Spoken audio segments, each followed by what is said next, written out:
I have 3 children, the oldest being 16M.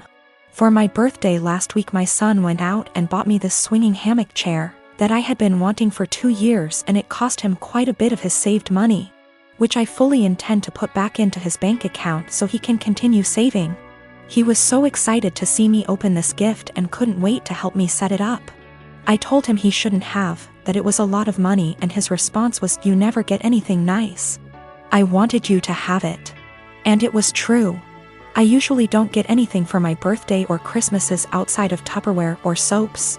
So it might sound stupid, but I have cherished this swing ever since he got it for me. Especially where I finally have something nice that's mine.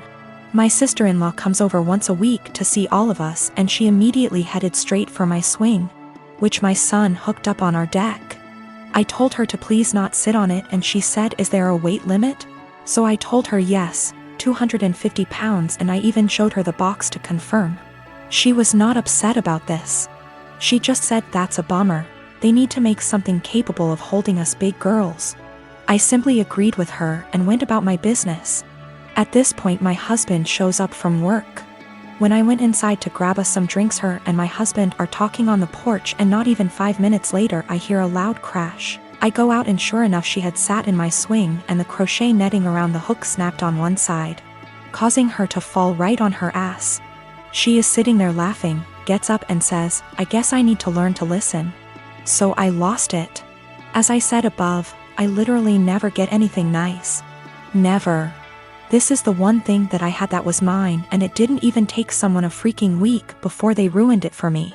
So I said, "I literally just told you not even 20 minutes ago that it would not hold you, and to please not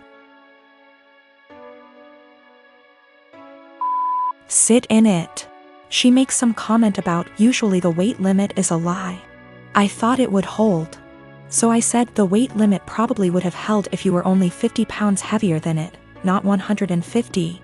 She is 420-ish lbs because she is one of those girls who eat food on camera for money, and she absolutely loves her weight. But regardless, instead of apologizing or offering to compensate me for my destroyed item, she has resorted to saying I'm a shitbag for making her feel like her weight is a problem and my husband is on her side.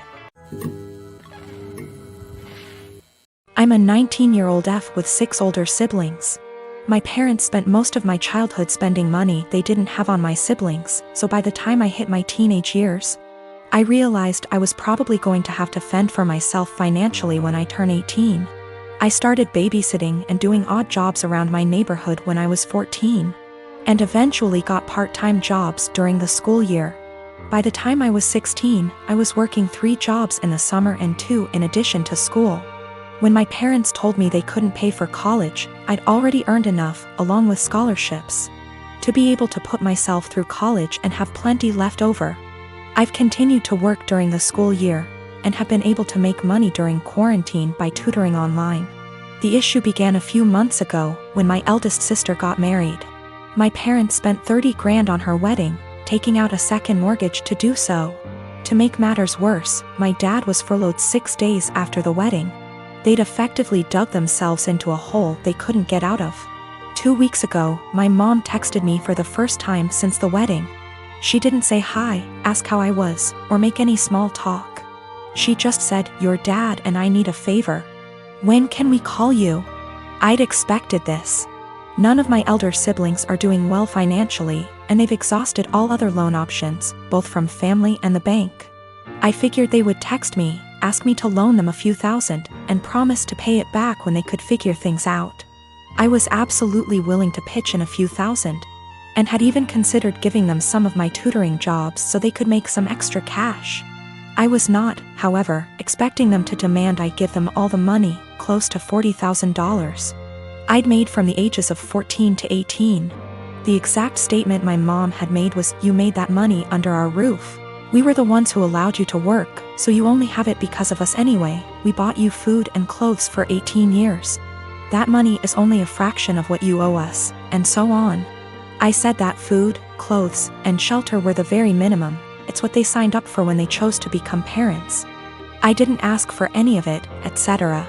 They responded by telling me that if it wasn't for them, I wouldn't have the life I have today. I said they were being ridiculous, and hung up. Since that day, both, along with 2 of my siblings, have continuously hounded me about giving them what is rightfully theirs. My siblings, who have never been asked to give them money, are still professing that it's my job as their kid to take care of them. I told them they wouldn't see a cent of my hard-earned money, and have no right to make such a request. I'm torn. I feel awful for refusing to help them out, but on the other hand, this was their fault. I feel I shouldn't be responsible for fixing their mess. When my sister, Annie, was 18 and I was 21, she got pregnant and had a daughter, Sophie. She developed what we believe was postpartum depression, but was never diagnosed as she refused therapy. When Annie's school started up again, our mother took on all childcare of Sophie. As Mum took on more childcare, Annie seemed more like her old self, happy, outgoing, generally mentally healthy.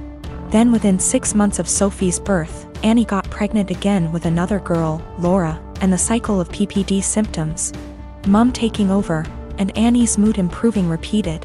When Laura was 2 and Sophie was 3, Annie decided to move out of our parents' home, alone, and said she wanted our parents to adopt/raise her daughters.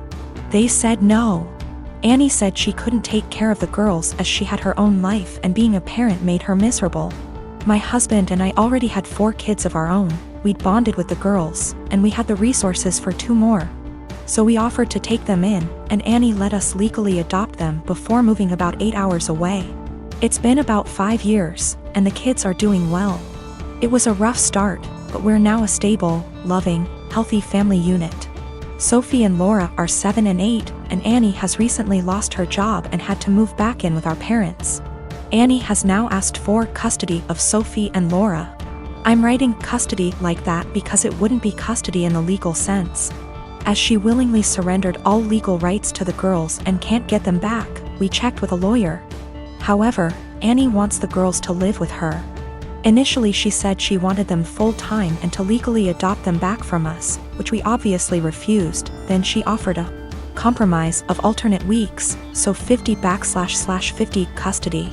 Again, we refused.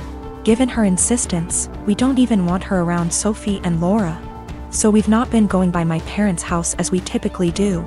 It's been a month of constant badgering, insisting we let Annie bond with her daughters and allow her to at the very least take them for overnight visits, saying that Annie had PPD 5 years ago. And now she's ready to be a parent. I've responded that we are not babysitters, we are Sophie and Laura's parents. They're in a good place and this will be detrimental to all 6 kids. And Annie doesn't get to step in now when she never stepped up in the first place. The response from my parents and Annie is that I'm being unsympathetic to her PPD and I should let her at least have a chance, rather than deem her unfit without giving her a chance to prove herself, plus given that we already have 4 kids other than them. Sophie and Laura could probably do with a smaller household, and saying we're being unreasonable for not allowing Annie to bond with her kids. I am living with my family. It's me, a 15-year-old girl, my twin brothers who are 17, and my parents. My dad cusses a lot, and so do my older brothers.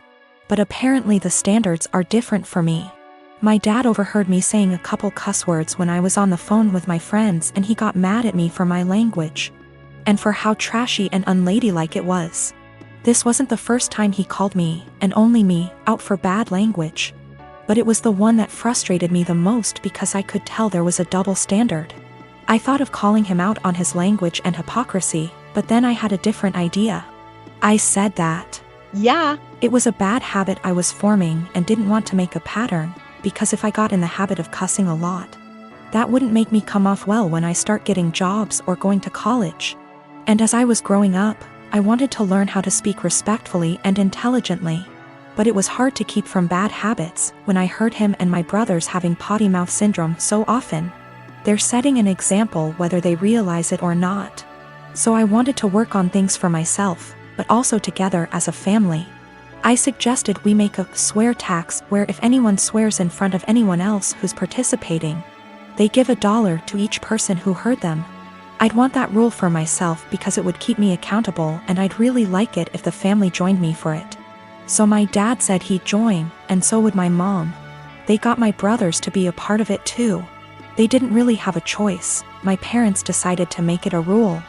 I know it's kinda petty, but I wanted to make the point that my dad and brothers swear a lot and I almost never do. In the few months we've had the rule, I've gotten about $250 from hearing my dad and brothers cuss. And have not sworn once. It's kinda making my brothers angry because they often cuss when they're mad, and I ask them for money, so they get madder and cuss more. So I get more money until they shut up. My dad actually got mad at me too. He was having some drinks, calling his brother and talking. And I came over after and asked for $18. He actually said he wouldn't give me that much, and there should be a cutoff. He gave me $5, which sends a weird message. Like swearing is bad, unless you wanna swear a lot, then it's cool. I did it because I know I swear the least out of my family, but I was the only one getting in trouble for it.